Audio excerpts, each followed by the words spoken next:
Matthew chapter 24 and verse 37 teaches us, "But as the days of Noah were, so shall also the coming of the Son of Man be." This is also restated in Luke chapter 17, verse 26 through 27.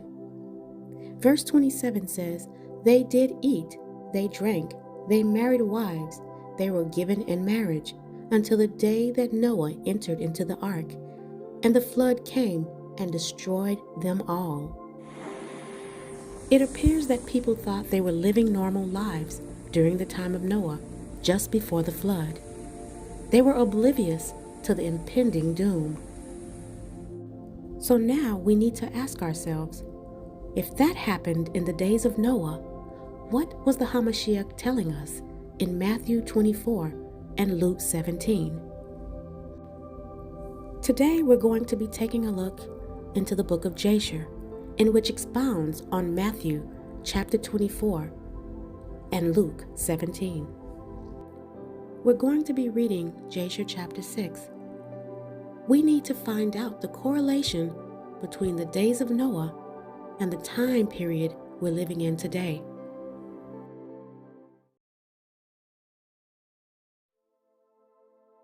Verse 1 reads, "At the time after the death of Methuselah, Yahuwah said to Noah, Go thou with thy household into the ark. Behold, I will gather to thee all the animals of the earth, the beasts of the field, and the fowls of the air, and they shall all come and surround the ark." Pay close attention and make note that the Most High said the animals would surround the ark. This is not to be confused with go into the ark yet. Verse 2, "And thou shalt go seat thyself by the doors of the ark, and all the beasts, the animals, and the fowls shall assemble and place themselves before thee, and such of them as shall come and crouch before thee shalt thou take and deliver into the hands of thy sons, who shall bring them to the ark, and all that will stand before thee thou shalt leave." So these animals are to be left surrounding the ark, while other animals will be boarding the ark. Verse 3, "And Yahuwah brought this about on the next day, and the animals, beasts, and fowls came in multitudes and surrounded the ark. And Noah went and seated himself by the door of the ark, and of all flesh that crouched before him he brought into the ark, and all that stood before him he left upon the earth. And a lioness came with her 2 whelps, male and female, and the 3 crouched before Noah. And the 2 whelps rose up against the lioness and smote her, and made her flee from her place. And she went away, and they returned to their places and crouched upon the earth before Noah. And the lioness ran away and stood in the place of the lions. And Noah saw this and wondered greatly, and he rose and took the 2 whelps and brought them into the ark. And Noah brought into the ark from all living creatures that were upon the earth, so that there were none left but which Noah brought into the ark. 2 and 2 came to Noah into the ark, but from the clean animals and clean fowls he brought 7 couples, as Elohim had commanded him. And all the animals and the beasts and the fowls were still there, and they surrounded the ark at every place, and the rain had not descended till 7 days after. So we read that the animals that crouched before Noah, he brought them into the ark. And the ones that didn't, they're the ones who surrounded the ark. Remember, the Most High said that of every clean beast to take them by 7s, the male and his female, and of the beasts that are not clean by 2, male and female. So when the 3 lions came and crouched down before Noah, he could only take 2.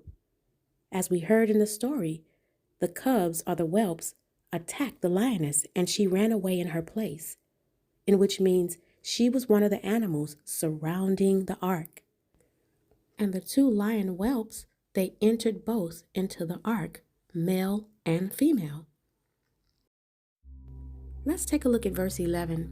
This is a warning and an event that happened prior to the flood.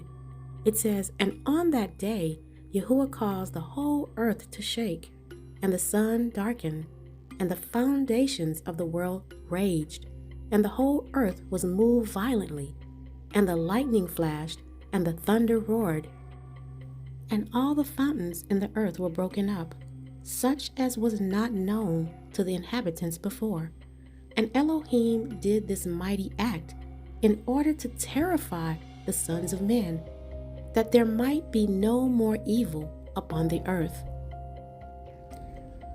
And still the sons of men would not return from their evil ways, and they increased the anger of Yahuwah at that time, and did not even direct their hearts to all this. And at the end of 7 days, in the 600th year of the life of Noah, the waters of the flood were upon the earth, and all the fountains of the deep were broken up, and the windows of the heaven were opened, and the rain was upon the earth 40 days and 40 nights. And Noah and his household and all the living creatures that were with him came into the ark on account of the waters of the flood, and Yahuwah shut him in.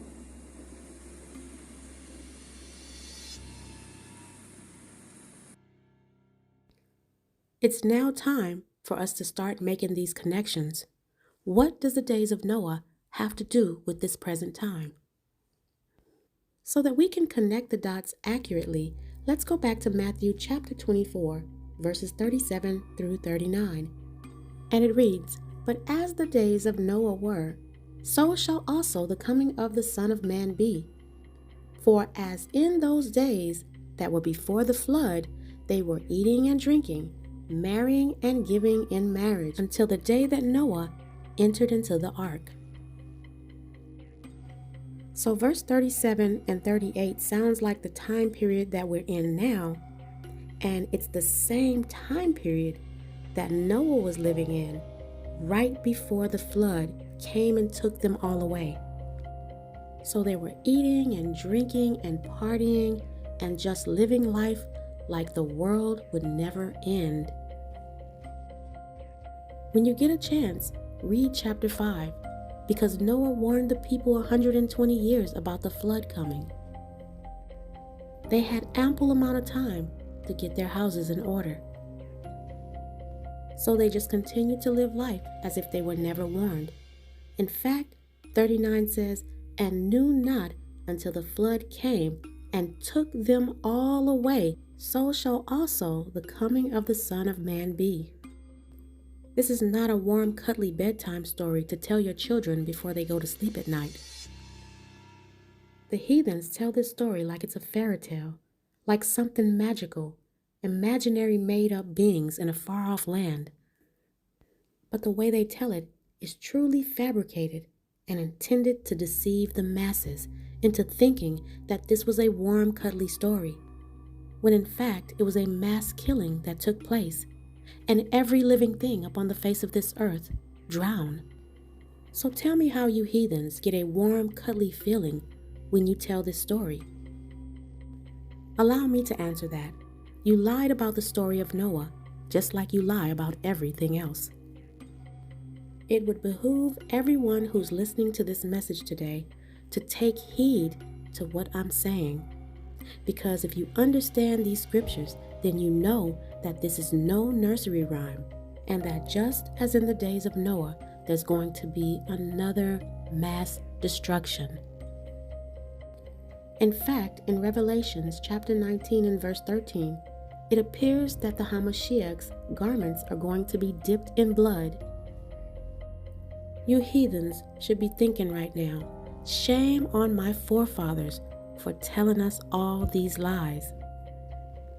You were taught that your pale Jesus was coming back to rapture you during tribulation times.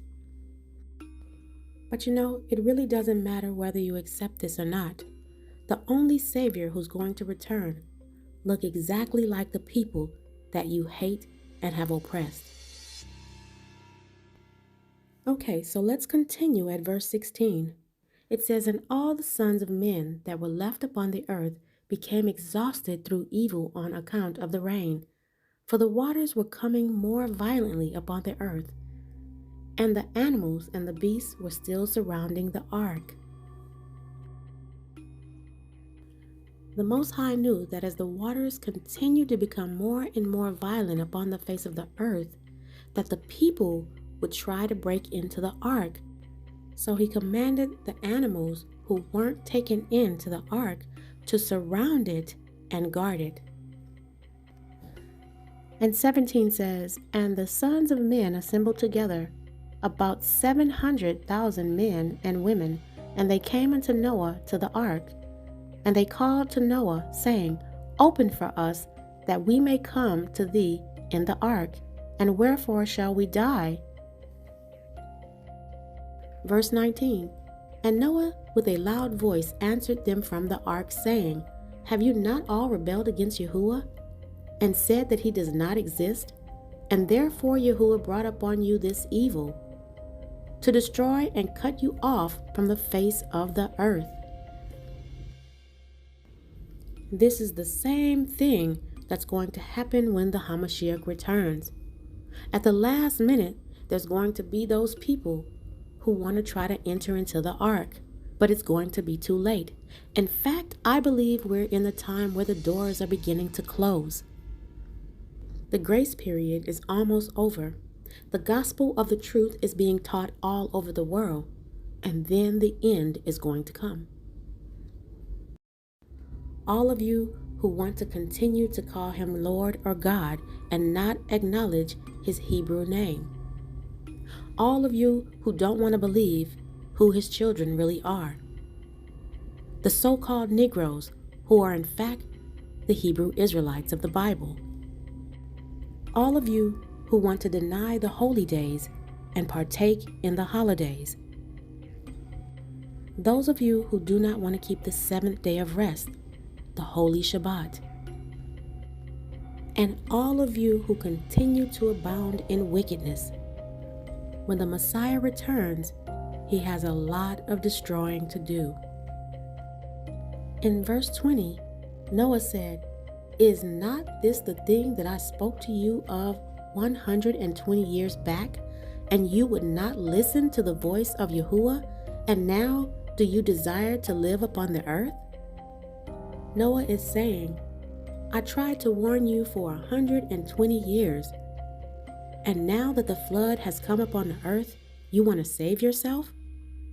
This is exactly what's going to come to pass in this present time. We've been trying to warn people about the truth of the gospel.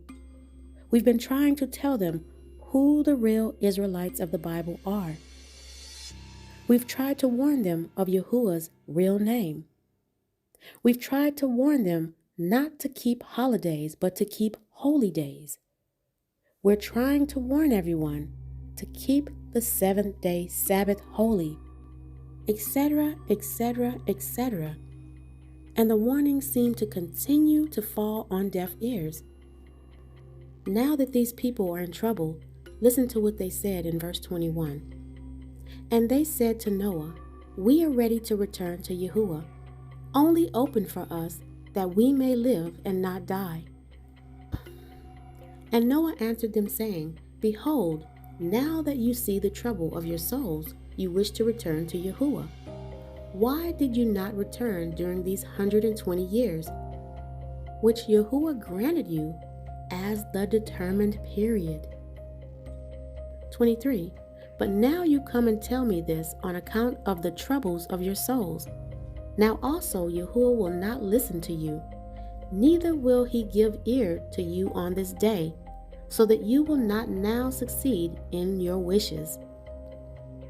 So just like in the days of Noah, we also have a determined period. Do you really believe that this grace period will never end?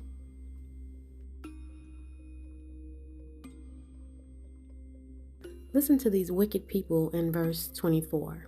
It says, "And the sons of men approached in order to break into the ark, to come in an account of the rain, for they could not bear the rain upon them. And Yahuwah sent all the beasts and animals that stood around the ark, And the beasts overpowered them and drove them from that place. And every man went his way, and they again scattered themselves upon the face of the earth. Verse 26. And the rain was still descending upon the earth, and it descended 40 days and 40 nights. And the waters prevailed greatly upon the earth, and all flesh that was upon the earth or in the waters died, whether men, animals, beasts, creeping things, or birds of the air. And there only remained Noah and those that were with him in the ark. And the waters prevailed, and they greatly increased upon the earth. And they lifted up the ark, and it was raised from the earth. During the time of Noah, Yahuwah gave humanity 120 years to change their evil ways. Just as in the days of Noah, people today are not responding to the voice of Yahuwah. They didn't care then before the flood came and took them away, and they don't care now before the Messiah returns for judgment. The Bible teaches us that Yeshua is going to return like a thief in the night. No one's going to be expecting him, and no one knows the day nor the hour. And just like the people in Noah's day, people in the end times will be ignoring the warning messages and rejecting Yahuwah's righteousness. And this is why the Bible teaches us, watch therefore, for you do not know the day nor the hour of the coming of the Hamashiach. Know this, that if the master of the house had known the hour that the thief would come, he would have watched and not allowed his house to be broken into. Therefore, you also should be ready, for the Son of Man is coming at an hour that you do not expect. This concludes my message for today. May the Most High bless you and keep you and your family safe in these dark times. And until my next video, Shalom.